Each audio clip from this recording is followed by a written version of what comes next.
الحمد لله نحمده ونستعينه ونستغفره ونؤمن به ونتوكل عليه ونعوذ بالله من شرور أنفسنا ومن سيئات أعمالنا ونعوذ بالله من شرور أنفسنا ومن سيئات أعمالنا ونعوذ بالله من شرور أنفسنا ومن سيئات أعمالنا من يهده الله فلا مضل له ومن يضلله فلا هادي له وأشهد أن لا إله إلا الله وحده لا شريك له وأشهد أن سيدنا وسندنا وحبيبنا ومولانا محمدا عبده ورسوله أما بعد فأعوذ بالله من الشيطان الرجيم بسم الله الرحمن الرحيم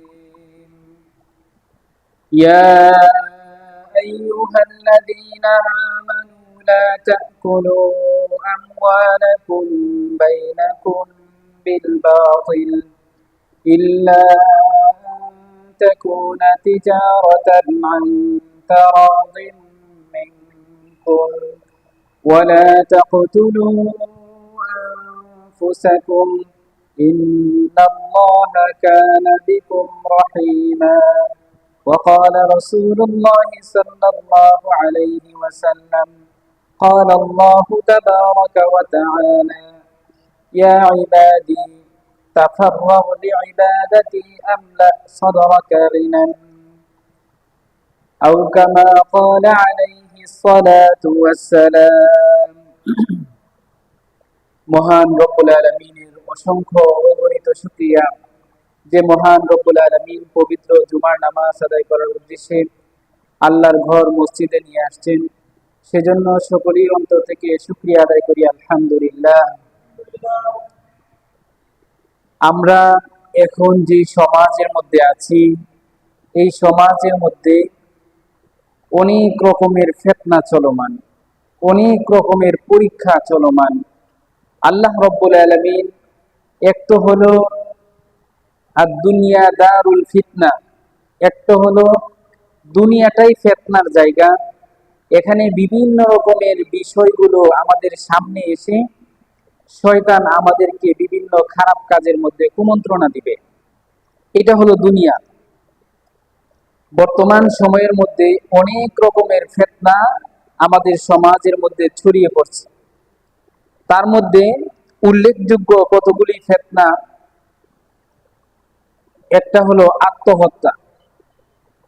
বর্তমান সময়ের মধ্যে আমরা আমাদের এই সমাজের দিকে যদি তাকাই, একেবারে রিসেন্টলি কিছুদিনের মধ্যেই বিশেষত আমাদের এই ঈশ্বরগঞ্জের এরিয়াতে অনেকগুলো আত্মহত্যার ঘটনা ঘটেছে।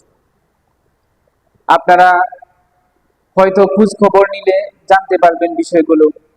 সেখানে বয়সের কোনো তারতম্য নেই। দেখা যাচ্ছে একেবারে টকবগে যুবক ছেলে যেরকম আত্মহত্যা করতেছে, অল্প বয়সী মেয়ে সেও আত্মহত্যা করতেছে। আবার যৌবন পেরিয়ে যে এখন বৃদ্ধ বয়সে উপনীত হয়েছে সেও আত্মহত্যা করতেছে। বর্তমানে এটি একটি মহামারী হয়ে গেছে। কিছুদিন তো এমন সময় অতিবাহিত হয়েছে আমাদের এই অত্র উপজেলাতে যে প্রতিদিনই আত্মহত্যার ঘটনা ঘটেছে। এটা আমাদের জন্য খুবই হতাশা। আমরা খবর নিলে দেখতে পারবো ডাক্তার বাবা তার একমাত্র ছেলে সে আত্মহত্যা করেছে। এই যে মধুপুরের দিকের ঘটনা। আবার অবাক করা বিষয় হইল, যেই ছেলেটা কোরআনে হাফেজ হয়েছে, মাদ্রাসায় পড়াশোনা করে হেফজ শেষ করছে, হাফেজ, সেই ছেলেটাও আত্মহত্যা করেছে। স্কুলে পড়ে মেয়ে, সেও আত্মহত্যা করতেছে।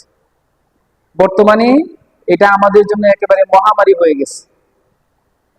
আল্লাহ রাব্বুল আলামিন এবং আল্লাহ নবী সাল্লাল্লাহু আলাইহি ওয়াসাল্লাম এই সংক্রান্ত বিষয়গুলোর ব্যাপারে আমাদেরকে সতর্ক করেছেন।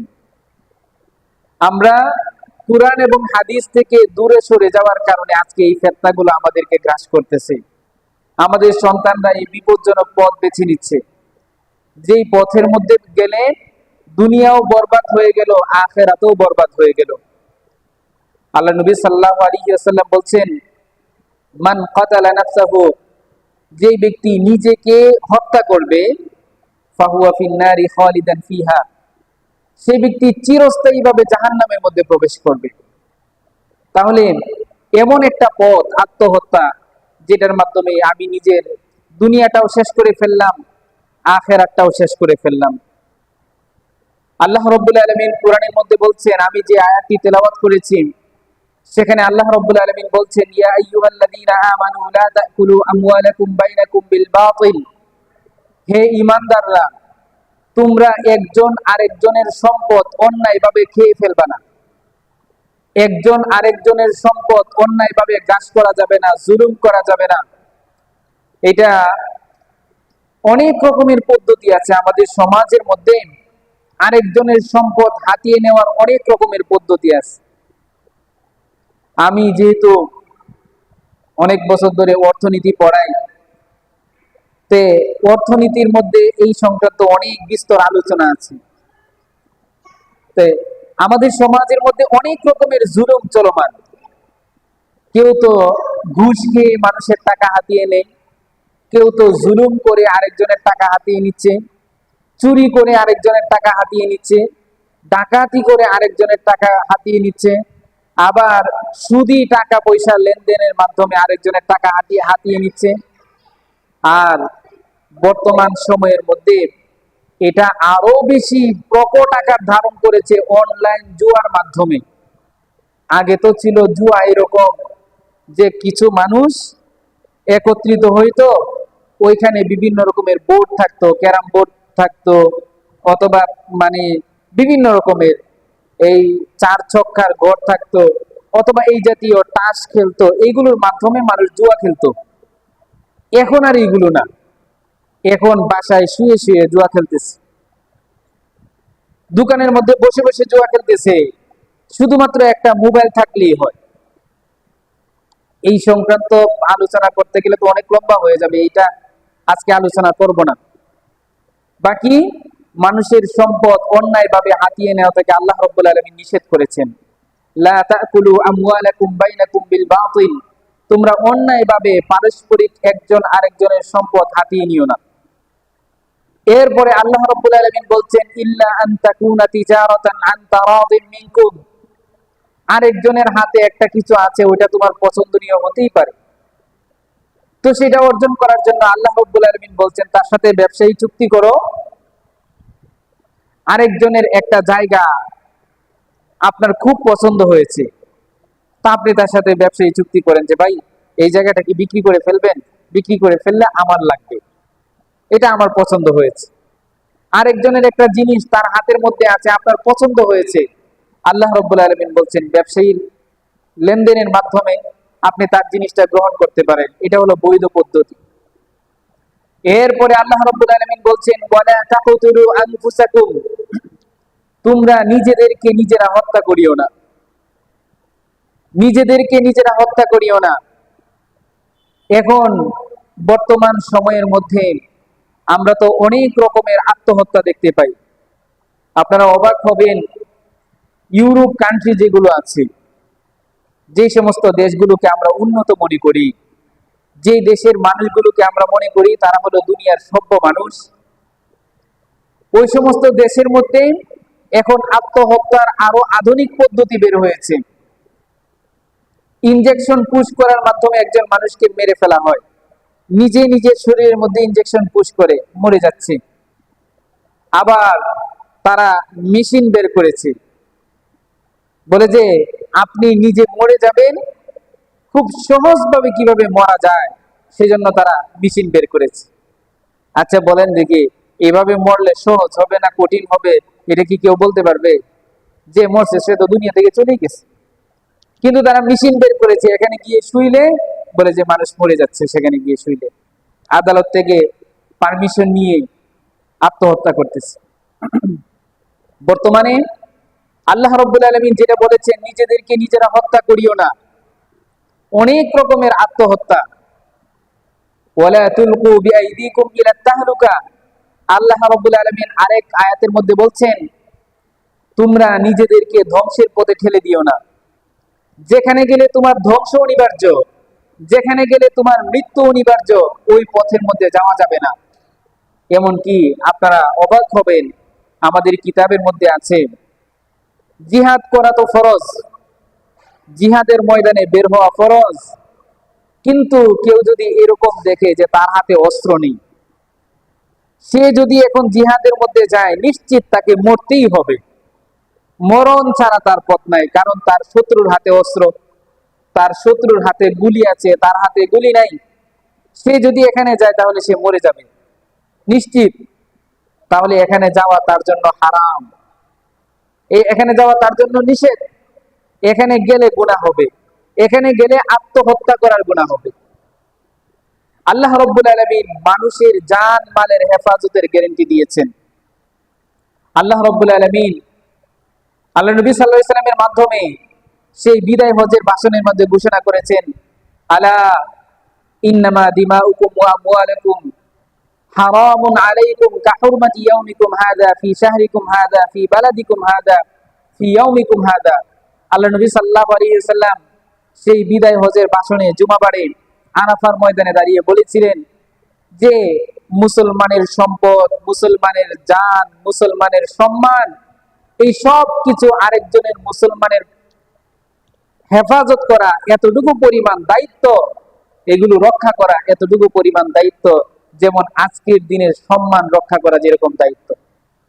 আজকের দিন আল্লাহ রাব্বুল আলামিনের কাছে যেরকম সম্মানিত, মুসলমানের জান আল্লাহর কাছে এরকম সম্মানিত, মুসলমানের মাল এরকম সম্মানিত, মুসলমানের সম্মান এরকম সম্মানিত।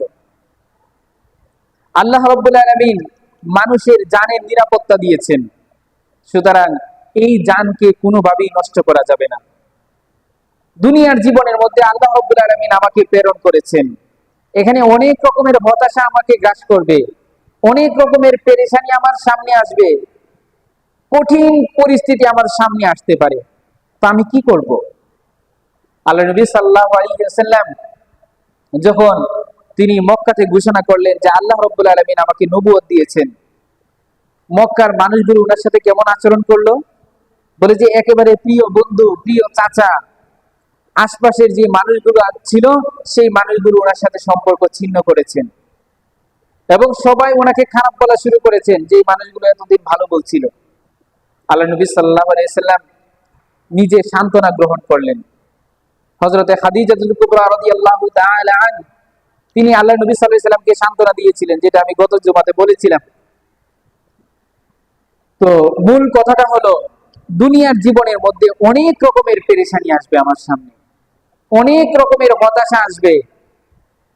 হযরতে দাউদ আলাইহিস সালাম, হযরত ইয়াকুব আলাইহিস সালাম আল্লাহ রাব্বুল আলামিনের কাছে বলেছিলেন, ইন্নামা আশকু বাথি ওয়া হুজনি ইলাল্লাহ।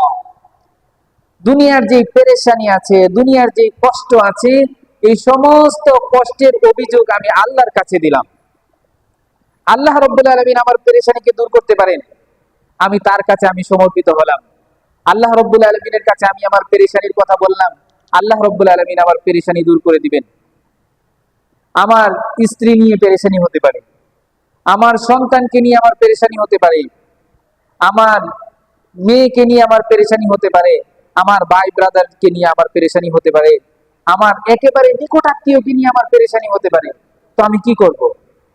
আমি তার জন্য আমি নিজের জীবনকে শেষ করে দেব? নো, এটা করা যাবে না। আল্লাহ রাব্বুল আলামিন এক আয়াতের মধ্যে বলছেন, ইন্নামা আমওয়ালুকুম ওয়া আওলাদুকুম ফিতনা। তোমাদের এই সম্পদগুলো, তোমাদের এই সন্তানগুলো তোমাদের জন্য পরীক্ষা স্বরূপ, এগুলো সব আমাদের জন্য পরীক্ষা। যে আমি তাদের সাথে কেমন মুআমালাত করি, আমি তাদের সাথে কিভাবে লেনদেন করি, আমি তাদের থেকে আমি কি পাই, তাদের কারণে আমি কোনো গুনাহের মধ্যে আবদ্ধ হচ্ছি কিনা। এগুলো আল্লাহ রাব্বুল আলামিন আমাকে ফিতনা হিসেবে দিয়েছেন। আজকে সম্পদের কারণে অনেক মানুষ ফিতনায় পড়ে যায়, অনেক মানুষ আত্মহত্যা করে সম্পদের কারণে। একটা ছেলে পড়াশোনা করেছে 20 বছর, 25 বছর, 30 বছর পড়াশোনা করেছে, সে যখন চাকরি পায় না, সে যখন ইনকাম করতে পারে না, আত্মহত্যা করে। আল্লাহ রাব্বুল আলামিন বলছেন যে এই সম্পদের কারণে আত্মহত্যা করা যাবে না। সম্পদ তো আল্লাহ রাব্বুল আলামিন দেন। আল্লাহ রাব্বুল আলামিন যাকে ইচ্ছা তাকে যখন ইচ্ছা তখন সম্পদ দেন। এই সব কিছুর মালিক আল্লাহ রাব্বুল আলামিন। আমি চাইলেই সম্পদ অর্জন করতে পারবো না, আমি আল্লাহর কাছে ফিরে যাই। আল্লাহ রাব্বুল আলামিন যে হাদিস আমি পড়েছিলাম, সেই হাদিসের মধ্যে আল্লাহ রাব্বুল আলামিন বলছেন, ইয়া ইবাদি তাফাররাগ লিইবাদাতি আমলাক সাদরাকা গিনান। বান্দা, তুমি আমার ইবাদতের জন্য ফারেগ হয়ে যাও, আমার গোলামি করার জন্য ফারেগ হয়ে যাও, দুনিয়ার কাজ ছেড়ে দাও আমার কাজ করার জন্য। আল্লাহ রাব্বুল আলামিন বলতেছেন, আমলা সাদরাকা গিনান, আমি ধনাঢ্যতা দিয়ে, ধন সম্পদ দিয়ে আমি তোমার অন্তরটাকে ভরে দেব। সুবহানাল্লাহ। ওয়া ইল্লা, আর তুমি আমার ইবাদত করার জন্য যদি ফারেগ না হও, বরং ইবাদতকে বাদ দিয়ে দুনিয়ার পিছনে দৌড়াইতেছে, আল্লাহ রাব্বুল আলামিন বলতেছেন, তাহলে সমস্ত রকমের পেরেশানি দিয়ে আমি তোমার অন্তরটাকে ভরে দেব। সম্পদ যত বেশি আসবে, পেরেশানি তত বেশি হবে। আর দুনিয়ার রীতিনীতি হইল, যারা সম্পদের দিকে যত বেশি দৌড়ায়, আল্লাহ রাব্বুল আলামিন তাদেরকে সম্পদ তত বেশি দেন না। আমাদের দাদা উস্তাদ পাকিস্তানের শরিয়া চিফ জাস্টিস ছিলেন আল্লামা তাকি উসমানী হাফিজাহুল্লাহ ওয়া রাআ।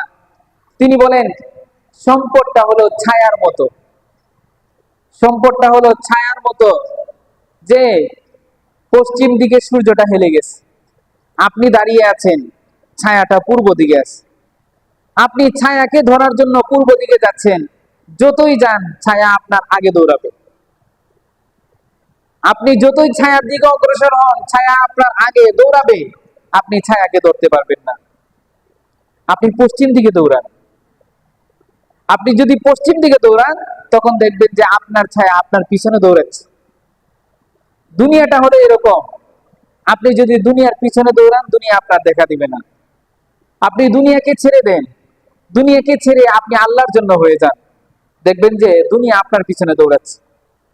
আমাদের দারুল উলুম দেওবন্দের যিনি প্রথম উস্তাদ ছিলেন, দারুল উলুম দেওবন্দের মুহতামিম ছিলেন কাসিম নানুতুবি রাহিমাহুল্লাহ। উনি হায়দ্রাবাদের যে নওয়াব ছিলেন, সেই ব্রিটিশ আমলের কথা, হায়দ্রাবাদের নওয়াবের উনি রেজিস্ট্রার ছিলেন, ওই দাপ্তরিক কাজকর্ম করতেন, লেখালেখি করতেন। উনার বেতন ছিল 15 টাকা। তো একদিন নওয়াবের কাছে চিঠি লিখলেন যে আপনার সাথে আমার জরুরি কথা আছে, কোন দিন আসতে পারি? তো নওয়াব সময় দিলেন। নওয়াব চিন্তা করলেন, নবাব আর কি, আপনারা নবাব বলেন। তো নবাব চিন্তা ভাবনা করতেছে যে মুন্সি সাহেব মনে হয় বেতন বাড়ানোর জন্য বলবে। আচ্ছা, সময় দিছে, মুন্সি সাহেবকে সময় দিছে। তো মুন্সি সাহেব কাসেম নানুতুবি রাহিমাহুল্লাহ উনি গেলেন। উনি যাওয়ার পরে বলতেছেন যে নবাব সাহেব, আমার তো বেতন 15 টাকা, এই 15 টাকার মধ্যে 5 টাকা আমার খরচ, 5 টাকা আমার পরিবারের খরচ, আর 5 টাকা হলো আমার মায়ের খরচ, এই হলো 15 টাকা। কিন্তু গত পরশুদিন আমার মা মারা গেছেন, এখন আর আমার 5 টাকার দরকার নাই, এখন আমার বেতন 10 টাকা হলেই হবে। তা আপনি আমার বেতন যে 15 টাকা ছিল, আমার বেতনটা এখন 10 টাকা করে দেন। এটা হলো আমাদের যারা আকাবির ছিলেন, তাদের সিস্টেম ছিল এরকম, যে দুনিয়াটা যতটুকু প্রয়োজন আমার, আমি ততটুকু অর্জন করব, যতটুকু প্রয়োজন আমি ততটুকু ভোগ করব, এর থেকে বেশি কিছু আমার দরকার নেই। আল্লাহ রাব্বুল আলামিন ওনাদেরকে না খাওয়ায় মারেন নাই, শান শৌকতের জিন্দেগি দিয়েছিলেন। আমাদের দেওবন্দের আরেক আকাবির ছিলেন, উনার কাছে এক ধনাঢ্য ব্যক্তি টাকার ব্যাগ নিয়ে গেছে, সেই ব্রিটিশ আমলের কথা, টাকার ব্যাগ নিয়ে গেছে। তো যাওয়ার পরে বলতেছে, হুজুর আপনার জন্য হাদিয়া নিয়ে আসছে। হুজুর তার দিকে তাকাইলেনও না। হুজুর বললেন, আমার তো হাদিয়ার দরকার নেই, আপনি অন্য কাউকে দিয়ে দেন, যার প্রয়োজন আছে, এরকম কাউকে দিয়ে দেন। তো ওই লোক বলতেছেন, না হুজুর, আমি আপনার উদ্দেশ্যে আসছি। যে না, আমার তো দরকার নেই।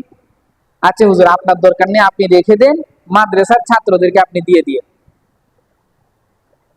তো ওই ধনাঢ্য ব্যক্তি উনি বলতেছেন যে, হুজুর আপনি মাদ্রাসার ছাত্রদের মধ্যে এগুলো বিতরণ করে দিয়ে। তো হুজুর বলতেছে, আমি এত ব্যস্ত মানুষ, মানুষের মধ্যে আবার এগুলো বিতরণ করবো, এতটুকু সময় আমার নেই, আপনি বিতরণ করে তারপরে চলে যান। সর্বশেষ এই নবাব সাহেব, যেখানে ওই ধনাঢ্য ব্যক্তি যেখানে হুজুর জুতা রাখেন, ওই জুতার বক্সের উপরে টাকার যেই ব্যাগ, ওই ব্যাগ রেখে চলে গেছে। হুজুর যখন কামরা থেকে বের হবেন, জুতা পাচ্ছেন না, জুতা কই গেল, জুতা কই গেল, দেখে যে ওই টাকার ব্যাগের নিচে হুজুরের জুতা। আল্লাহ রাব্বুল আলামিন দুনিয়াটাকে এমন করেই সাজিয়েছেন যে আপনি যদি দুনিয়ার পিছনে দৌড়াইতে দৌড়াইতে পেরেশান হয়ে যান, দুনিয়া আপনি অর্জন করতে পারবেন না। আল্লাহ রাব্বুল আলামিন আপনার নসিবে যতটুকু পরিমাণ লিখেছেন ততটুকুই আপনি পাবেন। শেখ সুদাইস, যিনি ওই কাবা শরীফের ইমাম, উনি এক জায়গায় একটা ঘটনা বলেছেন। উনি তো হলো মদিনা মক্কার আবার যে কোর্ট আছে, কোর্টের বিচারকও। উনি বলতেছেন, একবার আমার কাছে একটা বিচার আসলো। বিচার বলতে, একজন মানুষ একটা 5 স্টার হোটেলের মধ্যে মারা গেছে। মারা যাওয়ার পরে তার কোনো উত্তরাধিকারী পাওয়া যাচ্ছে না। এখন তার নামে অনেক সম্পদ পাওয়া গেছে, সৌদি আরবের বিভিন্ন জায়গার মধ্যে তার অনেক সম্পদ, কিন্তু তার কোনো উত্তরাধিকারী নেই। সে একবার এখানে থাকতো, আরেকবার ওখানে থাকতো, আরেকবার ওখানে থাকতো। তো এটা কোর্টের মধ্যে পুলিশে একটা রিপোর্ট পেশ করল। পরে উনি আদেশ দিলেন যে তার দূর সম্পর্কের কোনো আত্মীয় কোথাও আছে কিনা, যারা তার সম্পদের ভাগিদার হবে, এরকম লোকদেরকে নিয়ে আসো। অনেকদিন পরে 2জন লোককে নিয়ে আসলো, যে আপনাদের যে অমুক আত্মীয় ছিল, সেই অমুক আত্মীয় তো এই 5 স্টার হোটেলের মধ্যে মারা গেছেন, উনার দাফন কাফন হয়েছে, এখন উনার অনেকগুলো সম্পদ উনি রেখে গেছেন, অ্যাকাউন্টের মধ্যে বিভিন্ন জায়গায় সম্পদ আছে, আপনারা এগুলোর হকদার হয়েছেন। তো শেখ সুদাইস, উনি তো হলো বিচারক। তো উনি এই 2জনের নামে তার টোটাল সম্পদের ব্যাপারে ফায়সালা করলেন, যে এই 2জন তার টোটাল সম্পদ পাবে। এই ফায়সালা করার পরে শেখ সুদাইস বলতেছেন, আমি তাদেরকে আমার অফিসে ডেকে নিয়ে আসলাম। এজলাস থেকে নামার পরে আমার অফিসে ডেকে নিয়ে আসলাম। আমি বললাম যে, এত বিশাল একটা সম্পদ আপনারা অর্জন করলেন, যেটার মধ্যে আপনাদের কোনো মেহনত ছিল না, এবং আপনারা কখনো কল্পনাও করেন নাই যে এই সম্পদটা আমি পাবো, এরকম কল্পনাও করেন নাই, আপনারা এই সম্পদটা পেয়েছেন। তো শেখ সুদাইস বলতেছে, আমরা নাইজেরিয়াতে একটা মসজিদ করতেছি, ওইখানে তো মুসলমান কম, আবার যে মুসলমানরা আছে তারা দরিদ্র, তো আমরা সেখানে একটা মসজিদ করতেছি, আপনারা চাইলে ওই মসজিদের মধ্যে কিছু ডোনেট করতে পারেন, কিছু দান করতে পারেন। এই 2 লোক বলতেছে, যার সম্পদ ছিল সেই দুনিয়াতে থাকা অবস্থায় দান করে যায় নাই, এখন তো সম্পদ আমাদের হাতে চলে আসছে, আমরা মালিক, আমরা দান করবো কেন? তারা 1 টাকাও দান করেনি। যাক, ওইটা বলা উদ্দেশ্য না। উদ্দেশ্যটা হচ্ছে যে সম্পদ আর রিজক মাকসুম, আল্লাহ রাব্বুল আলামিন সম্পদকে বিভাজন করে রেখেছেন। আপনি কতটুকু পরিমাণ অর্জন করবেন, আল্লাহ রাব্বুল আলামিন অনেক আগেই লিখে রেখেছেন। ওয়াল হারিসু মাহরুম, আল্লাহ নবী সাল্লাল্লাহু আলাইহি ওয়াসাল্লাম বলতেছেন, যারা বেশি লালসা পোষণ করে, যারা লোভ করে, আল্লাহ রাব্বুল আলামিন তাদেরকে মাহরুম করেন। সুতরাং সম্পদের পেরেশানির কারণে আত্মহত্যা করা যাবে না, দুনিয়ার কোনো পেরেশানির কারণে আত্মহত্যা করা যাবে না। আল্লাহ রাব্বুল আলামিন আমাকে যে হায়াত দিয়েছেন, এই হায়াতটাকে আল্লাহর জন্য কাজে লাগাইতে হবে। আর আল্লাহ রাব্বুল আলামিন এক আয়াতের মধ্যে বলছেন, ওয়ালা নাবলুওয়ান্নাকুম বিশাইইম মিনাল খাউফি ওয়াল জু', আমি তোমাদেরকে মাঝে মাঝে ভয় দেই, তুমি ভীত সন্ত্রস্ত হও, আবার মাঝে মাঝে তোমার অভাব আসে, ওয়া নাকসিম মিনাল আমওয়ালি ওয়াল আনফুসি ওয়াত সামারাত, মাঝে মাঝে তোমার সম্পদের ক্ষতি হয়ে যায়, অনেক লস হয়ে গেছে ব্যবসার মধ্যে, মারাত্মক লস হয়ে গেছে।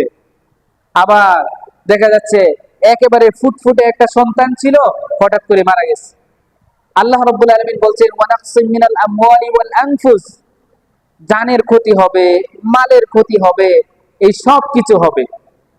কিন্তু ইযা আসাবাতহুম মুসিবা, যখনই মুসিবত আসবে, আল্লাহ রাব্বুল আলামিন বলতেছেন যারা ঈমানদার, তাদের চরিত্র হলো, তাদের আখলাক হইলো, তাদের নিয়ম নীতি হলো ক্বালু ইন্না লিল্লাহি ওয়া ইন্না ইলাইহি রাজিউন, তারা যে কোনো বিপদ আপদের মধ্যে এই কথাটা বলবে যে আমি তো আল্লাহর জন্যই, আমি আল্লাহর কাছেই ফিরে যাব। এই সব কিছু এটা ক্ষণস্থায়ী, এই বিপদ আমার ক্ষণস্থায়ী, এই যে সন্তান মারা গেছে এগুলো ক্ষণস্থায়ী। আমি কয়দিনের জিন্দেগির মধ্যে আসছি যে আমার সন্তানটা খুব জরুরি, খুব জরুরি ছিল না। আল্লাহ রাব্বুল আলামিন যতদিন প্রয়োজন ছিল ততদিন দিয়েছেন, এখন প্রয়োজন ছিল না, আল্লাহ রাব্বুল আলামিন নিয়ে গেছেন, একেবারে হিসাব পাক্কা। এক সাহাবীর ছোট্ট বাচ্চা মারা গেছে, আল্লাহ নবী সাল্লাল্লাহু আলাইহি ওয়াসাল্লামের কাছে এসে দেখাইলেন, ইয়া রাসূলুল্লাহ, এই যে দেখেন আমার বাচ্চাটা মারা গেছে। আল্লাহ নবী সাল্লাল্লাহু আলাইহি ওয়াসাল্লাম এই বাচ্চার চেহারা দেখার পরে উনার চোখ দিয়ে পানি পড়তেছে। তো সাহাবায়ে কেরাম জিজ্ঞাসা করলেন, ইয়া রাসূলুল্লাহ, আপনি কান্না করতেছেন? আল্লাহ নবী সাল্লাল্লাহু আলাইহি ওয়াসাল্লাম বলতেছেন, কেন, আমি কি দয়াদ্র, আমি কি দয়াশীল মানুষ না? আমি কান্না করব না কেন? তবে যে কোনো মুসিবতের মধ্যে কেউ যদি ধৈর্য ধারণ করে, ফি সাদামাতিল উলা, অনেকে আছে অনেক কান্নাকাটি করে, কাপড় চাপড় ছিঁড়ে ফেলে, হাবিজাবি অনেক কিছু করে ফেলে, এরপরে সবকিছু করার পরে বলে আচ্ছা ধৈর্য ধারণ করলাম। আল্লাহ নবী সাল্লাল্লাহু আলাইহি ওয়াসাল্লাম বলতেছেন না, এভাবে না, ফি সাদামাতিল উলা, আপনি যখন আঘাত পেয়েছেন সাথে সাথে আপনি ধৈর্য ধরলেন। আল্লাহ নবী সাল্লাল্লাহু আলাইহি ওয়াসাল্লাম বলতেছেন আল্লাহ রাব্বুল আলামিন তার জন্য উত্তম বিনিময় দান করেন তাকে। সেজন্য আমাদের এক তো হইলো নিজেরাও এগুলোর উপর অভ্যস্ত হতে হবে। দ্বিতীয় নাম্বার বিষয়টা হলো যেটা শুরুতে আমি বলছিলাম, যে অল্প বয়সী ছেলে মেয়েরা যে এখন আত্মহত্যা করতেছে, একেবারে 13 বছরের মেয়ে আত্মহত্যা করতেছে, 14 বছরের ছেলে আত্মহত্যা করতেছে। তো এই ছেলেগুলো তো এখনো বুঝবুদ্ধি হয়নি, এরা আত্মহত্যা করতেছে কেন? তো এদেরকে আমরা ছোট সময়ে এদেরকে বুঝবুদ্ধি দিয়ে বড় করি নাই। আমার ছেলেটা যখন ছোট তখনই তাকে শিক্ষা দেওয়ার দরকার ছিল যে তোমার লাইফটা কেমন হবে, তুমি জীবনটা কিভাবে কাটাবে, তোমার জীবনের লক্ষ্য উদ্দেশ্যটা কি। এই যে অনেক অনেক ছেলে মেয়ে আছে এসএসসি রেজাল্ট দেওয়ার পরে আত্মহত্যা করে কেন? মানে আমি আমার সন্তানকে এতটুকু বুঝাতে পারলাম যে তোমার জীবনের এসএসসি পরীক্ষাটা অত্যন্ত গুরুত্বপূর্ণ, রেজাল্ট খারাপ হয়েছে মরে যাও, না হলে এই মেয়ে আত্মহত্যা করবে কেন, এই ছেলে আত্মহত্যা করবে কেন? আমি তার সামনে এই এসএসসি রেজাল্টটা কি এত ইম্পর্টেন্ট কেন করলাম? তার সামনে করা উচিত ছিল যে তোমার আখিরাতটা সবথেকে বেশি গুরুত্বপূর্ণ, আর এসএসসি রেজাল্ট এটা দুনিয়াতে চলার জন্য করতে হবে। তুমি পরীক্ষায় ফেল করেছো, আবার করবে, সমস্যা কি? এটা তো তোমার মানে সাকসেসফুলের এটা পুরা চূড়ান্ত সীমা নয়, চূড়ান্ত সীমা তো আখিরাত। তো আমাদের সন্তানদেরকে আমরা ছোট সময়েই তাদেরকে এই বুদ্ধি দিয়েই বড় করব যে তোমার জীবনের আসল লক্ষ্য উদ্দেশ্যটা কি। তোমার জীবনের মধ্যে অনেক পেরেশানি আসবে, অনেক কষ্ট আসবে, অনেক দুঃখ আসবে, সব কিছুর বিনিময় আল্লাহ দিবেন, আল্লাহর কাছেই ফিরে যেতে হবে। আর দুনিয়ার এই সব বিপদ আপদ, দুনিয়ার এই ক্ষতি, এই সব কিছু হলো ক্ষণস্থায়ী।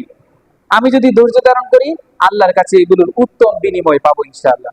সেজন্য একটা হলো আমরা নিজেরাও এগুলোর ব্যাপারে অভ্যস্ত হব, যে কথাগুলি শুনলাম এগুলোর ব্যাপারে অভ্যস্ত হব, আমার সন্তানদেরকেও এগুলো শেখানোর চেষ্টা করব। আল্লাহ রাব্বুল আলামিন যে কথাগুলো বললাম এই কথাগুলোর উপর আমাকে এবং আমাদের সকলকে আমল করার মতো তৌফিক দান করেন। যারা সুন্নত